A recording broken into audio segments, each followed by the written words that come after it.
Nasa sa'yo kung ano pipiliin mo, heart bearing uubusin mo yung lakas mo sa kakakumahan sa bahay o uubusin mo yung lakas mo sa mga makabuluhang bagay. Huwag ka mag-alala kasi kahit saan dyan, may mararating ka. Alam mo na yun.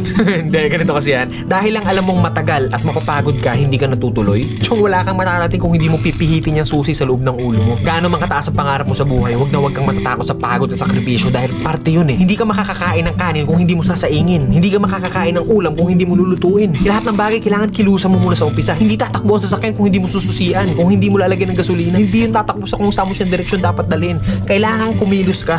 Kailangan ng lakas mo para marating mo kung ano yung gusto mong marating sa buhay. Kasi kung hihiga ka lang dyan, wala mangyayari talaga sa'yo. Hindi pa pwede na inaasal natin lahat sa Diyos na parang nasa Diyos, Diyos. Lagi kong idadasal sa Diyos. Hindi pa pwede yun. Sabi nga nila, di ba, nasa Diyos ang awa, nasa tao ang gawa. So depende yan sa'yo kung ano yung gusto mong kilos. Sabi nga, work smart, not hard. Hard work yung ginagawa mo pero sablay naman yung mga diskarte mo. Wala rin mangyayari, di ba? Smart move yung ginagawa mo pero swabe lahat. Kailangan mo lang talaga gamitan ng tamang isip at tamang puso sa lahat ng bagay. Ang pangarap para kang nagtatanim ng puno. Kung malaki pangarap mo, malaking puno yung kailangan mong itanim. Hindi naman pwede maghukay ka ng mababaw lang. Hindi naman pwedeng konting tubig lang yung ididilig mo dyan. Kung gusto mo ng malaking puno, malaking trabaho ang kapalit nun. At nasa sayo yun. Then pag nagbunga na yun, hindi po pwede na hayaan mo na lang bumunga yan dyan. Hindi. Kailangan pa rin ng maintenance. Ganon din sa atin. Kung ano yung marating natin, nandoon na tayo sa taas, hindi pa pwede na lantutay ka na lang doon sa taas. Pag hindi mo diniligan yung puno, magbunga man siya isang beses lang and then sa susunod hindi na ulit. Ganon yung pwede mangyari pag pinabayaan natin kung ano man yung narating natin sa buhay. Mawawala lahat sa'yo. Sayang yung oras. Oras kasi ilang oras lang ang binigay sa atin dito sa mundo. Depende sa atin kung saan natin yun ilalaan. Huwag ka matakot sa pagod kasi yung pagod isang tulog lang yan. Bukas malakas ka na ulit. Matakot ka sa oras na sinayang mo kasi pag lumipas yan,